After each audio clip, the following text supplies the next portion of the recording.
10, capítulo 37. Glória a Deus, santo é o teu nome, Senhor. Tem misericórdia de nós essa noite. Amém, Senhor. Amém, queridos? Amém. Amém. De sorte que a fé é pelo ouvir, e ouvir pela palavra de Deus. Vamos parar por aqui, Deus. Vamos fazer uma breve oração. Senhor meu Deus, nosso querido Senhor, contamos, Senhor, com a tua presença nesta noite.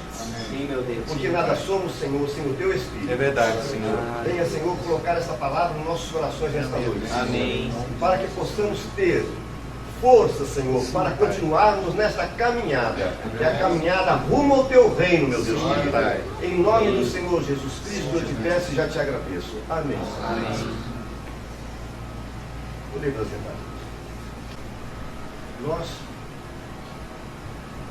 no nosso dia a dia, passamos por ansiedades, por aflições. Só temos uma pessoa a recorrer, que é o nosso Deus. Todas as coisas estão sob o controle do nosso Deus. Não adianta o homem pular para um lado, pular para o outro, tentar soluções com as suas próprias mãos, que ele não vai conseguir nada, como nunca conseguiu. De uma certa forma, o nosso Deus gosta que nós sejamos dependentes dele. Dá a impressão que quando a gente fica pedindo as coisas, Senhor, tem misericórdia de nós, precisamos de saúde, ou precisamos de um contrato, ou precisamos disso ou daquilo, nós temos uma impressão que nós estamos incomodando a Deus com isso. Mas na realidade, o Senhor normalmente nos lança as necessidades para que nós fiquemos mesmo colados nas suas vestes. Ele nos quer perto dele. Esta é a grande verdade. E nós temos falado aqui de um versículo que assim é quase que o nosso lema, né? O lema da nossa vida, esse versículo, que é o Mateus 6,33, que fala: buscai primeiro as coisas do reino e a sua justiça, e as demais coisas lhe serão acrescentadas. Então é disso que nós vamos falar essa noite. Mais uma vez, de uma outra forma, mais uma vez sobre esse assunto. Ora, se nós temos ciência de que, agindo corretamente na obra do nosso Deus, procurando ajudar aqueles que estão à nossa volta e que precisam de nós, procurando perdoar aqueles que nos ofendem, e acima de tudo pregarmos o Evangelho do Reino, anunciando a salvação em Cristo pelas águas do batismo, e a nossa jornada rumo ao reino, uma jornada de pregação do Evangelho de Jesus, um Evangelho que cura, um Evangelho que salva, um Evangelho que batiza, um Evangelho que dá poder, que dá sabedoria. Ora, glória a Deus, porque a nossa congregação, apesar de pequena, é uma congregação que prima pela sabedoria das Escrituras. Amém. Glória a Deus. Glória a Deus. Então, sendo assim, para nós se torna muito fácil praticarmos essas obediências, né? Do tipo, fazer o bem para um, para o outro, perdoar um outro, e caminhar para o reino, pregando a pregação de salvação de Jesus. Então, se nós entendemos isso tão bem, se nós fazemos, como a gente poderia dizer, a lição de casa, porque muitas vezes nos angustiamos quando as demais coisas não chegam. E aí a gente começa a entrar naquele desespero, né? E às vezes até murmurar, né? Fala assim, Senhor, acho que esse negócio não vem não. Porque eu já fiz toda a minha parte. Eu já entreguei os papelzinhos lá da igreja, eu já preguei o Evangelho por frentista do posto, por médico, por todo mundo. E parece que está demorando a bênção, né? Então a gente começa a perceber que está faltando alguma coisa. Porque o Senhor, Ele é completo, Ele é perfeito.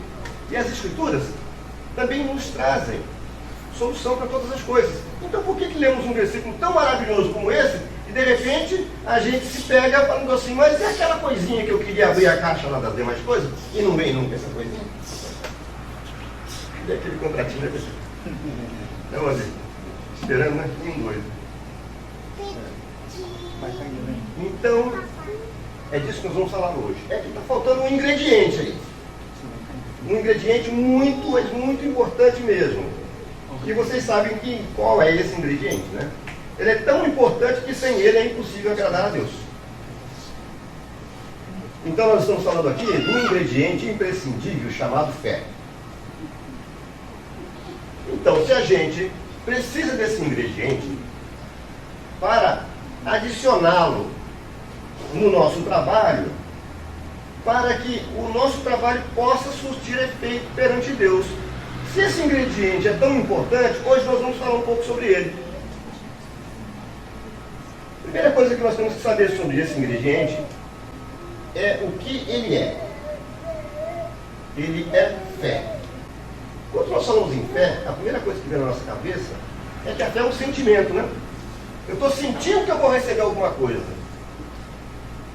Estou sentindo que eu vou receber. Isso não é fé, isso é um sentimento. Né? A segunda coisa que vem na nossa cabeça quando nós pensamos em fé, será que fé é uma vontade? Eu já ouvi falar assim, o sujeito tinha tanta boa vontade, tanta força de vontade que conseguiu um monte de coisa na vida dele. Né? Mas na realidade, se a fé fosse vontade, todos nós seríamos assim, abastados, né? Porque todo mundo tem vontade das coisas, né? Na realidade, o mundo não haveria ninguém pobre no mundo, né? Se a fé fosse vontade, né? Todo mundo tem vontade. Então, o que é fé? Eu vou buscar na palavra de Deus, mas antes eu vou fazer uma exploração própria. Eu vou demonstrar o meu conceito próprio de fé que eu uso no dia a dia. O que é fé? Fé é convicção. Fé é convicção. Eu tenho convicção de que esse púlpito foi feito com granito. Está aqui, estou vendo? Não. Isso é fé? Mas eu estou falando de fé é convicção. Mas fé é a convicção que você tem sobre alguma coisa que você não pegou, que você não viu. Mas a convicção, para que seja fé, a convicção tem que ser muito forte. Então a fé é uma convicção da existência de algo que nós não vimos ainda, ou de algo, de uma situação que não aconteceu. Né?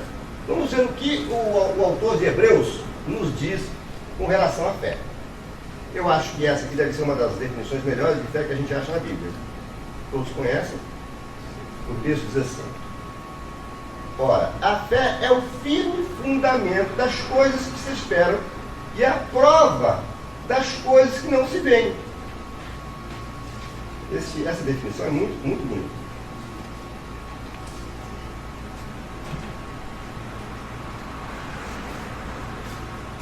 A segunda coisa que precisamos saber sobre a fé é de onde ela vem. Mas acho que a gente já sabe isso. Né?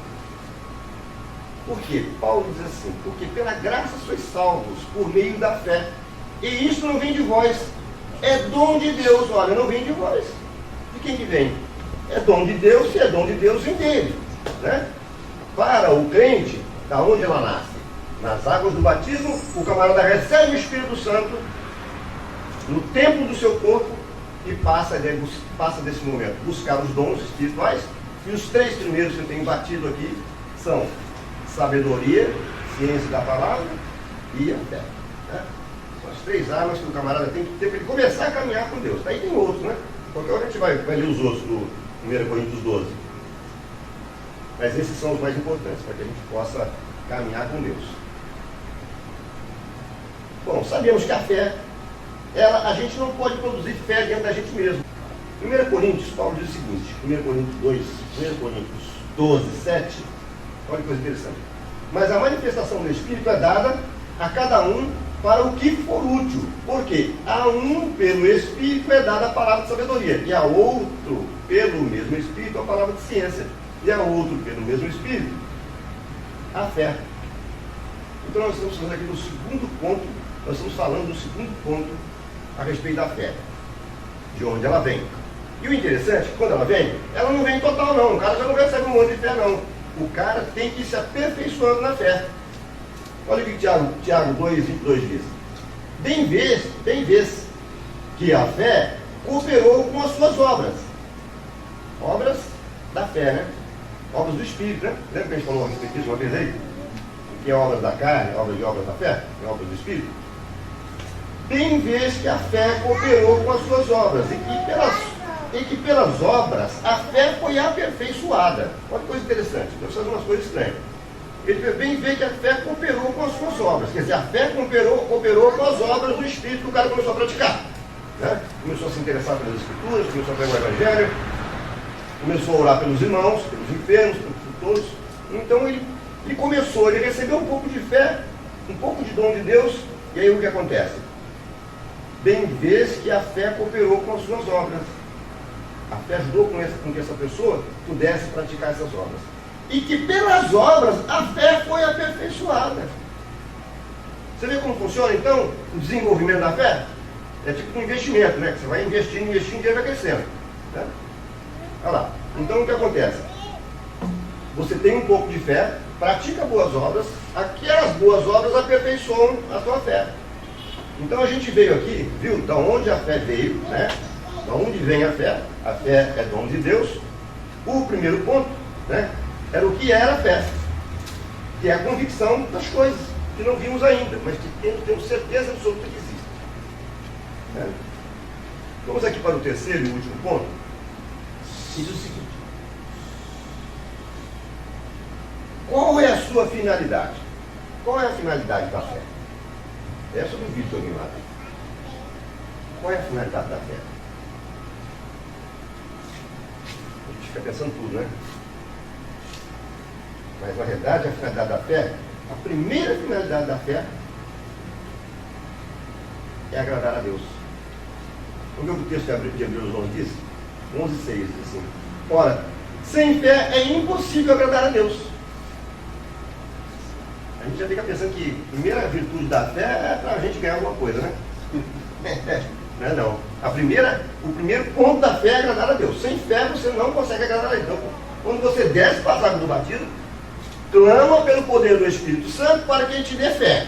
Porque sem fé você não vai agradar a Deus. E nada pior que um cara desagradável, né? Se você quer conseguir alguma coisa de alguém, você tem que ser agradável. E essa é a verdade. O cara quer subir na vida, tem que ser agradável, quer um emprego bom, quer subir de carro na empresa, qualquer coisa na vida o cara tem que ser agradável. Com Deus não é diferente também. E a fé é ponto principal para que você seja agradável a Deus, é que você tenha fé. Bom, vimos aqui a finalidade da fé. Vamos distribuir essa finalidade aqui em alguns pontos.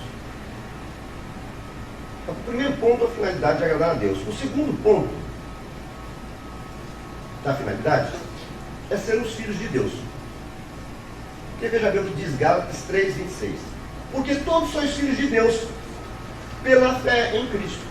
Então, é através da fé que você passa de criatura para ser filho de Deus. Já é uma outra coisa importante. A terceira finalidade da fé, que eu acho uma das finalidades mais nobres, é anunciarmos o Evangelho do Reino. Como no texto de 2 Coríntios 4, diz o seguinte, 4:13. E temos, portanto, o mesmo espírito de fé, como está escrito: crie, por isso falei. Nós cremos também, por isso também falamos. A respeito de quê? O que a gente tem que falar? Mas aqui, de que Paulo está falando? Crie, por isso falei. Nós cremos no Evangelho de Jesus, ouvimos o Evangelho de Jesus e falamos sobre o Evangelho de Jesus, para que Deus se agrade de nós e nós tenhamos entrada no reino de Cristo. Sabendo que o que ressuscitou o Senhor Jesus, né, Deus, nos ressuscitará também por Jesus e nos apresentará convosco. Porque a nossa leve e momentânea tribulação produz para nós um peso eterno de glória muito excelente. Tem que ter muita fé para poder entender um texto desse aqui. Porque aqui Paulo está dizendo assim: a nossa leve e momentânea tribulação é esse esse estágio que a gente vive, que está chamando de leve momentânea tribulação, é essas coisinhas que a gente tem aí, né? Pela frente, né?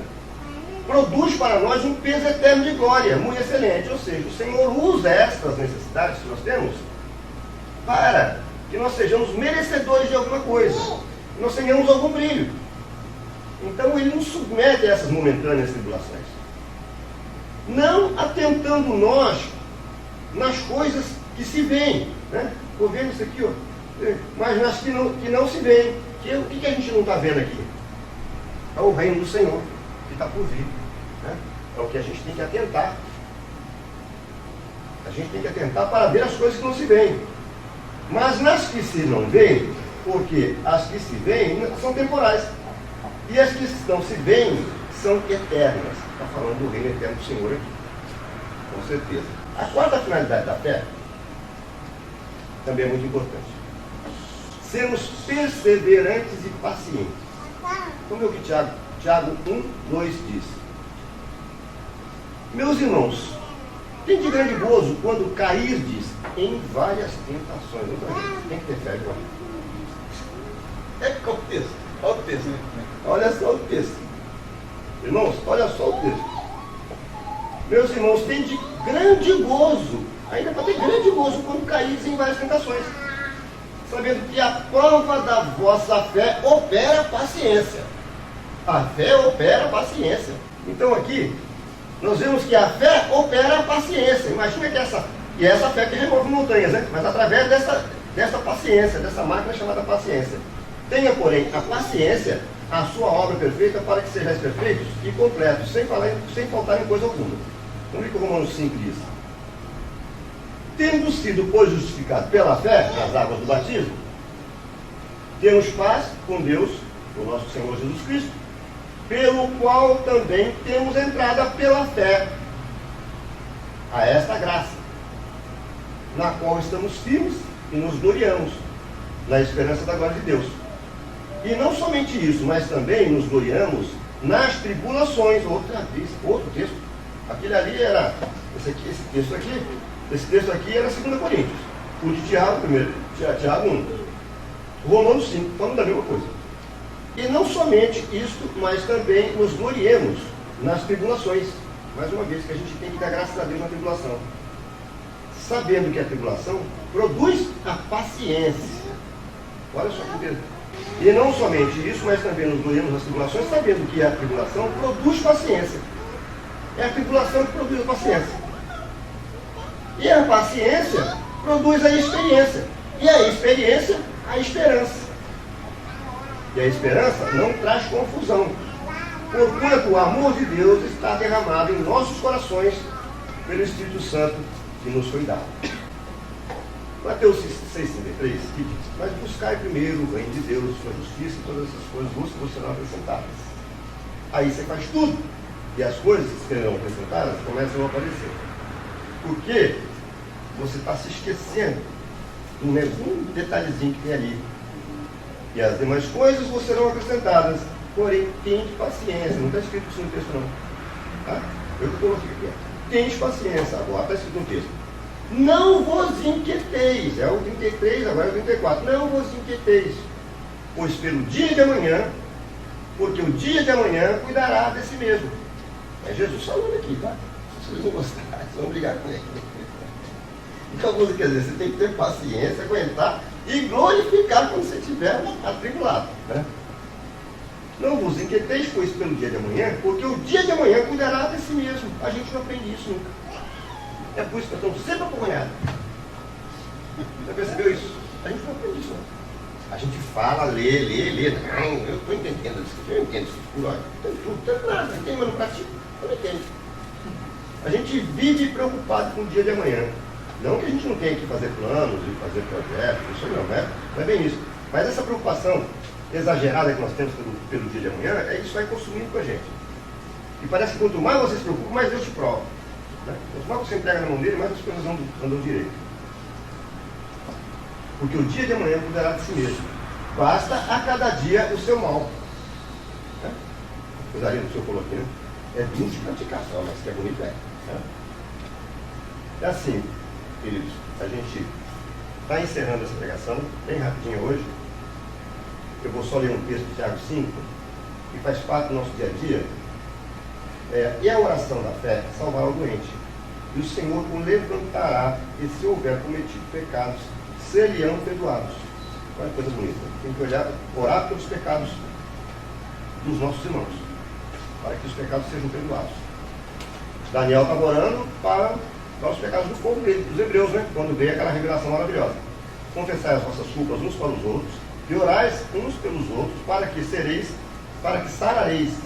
A oração feita por um justo pode muito em seus efeitos.